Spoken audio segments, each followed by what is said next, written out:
Meaning of goal line. Goal line. Goal line.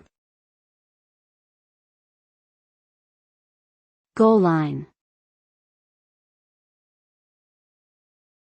Goal line.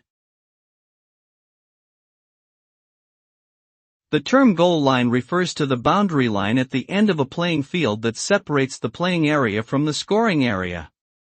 In sports such as football and rugby, the objective is to carry or kick the ball over the goal line in order to score points. In soccer, the ball must completely cross the goal line between the goalposts and under the crossbar to be considered a goal. The goal line plays a crucial role in determining the outcome of matches and is essential for players and officials to accurately judge scoring opportunities and prevent goals.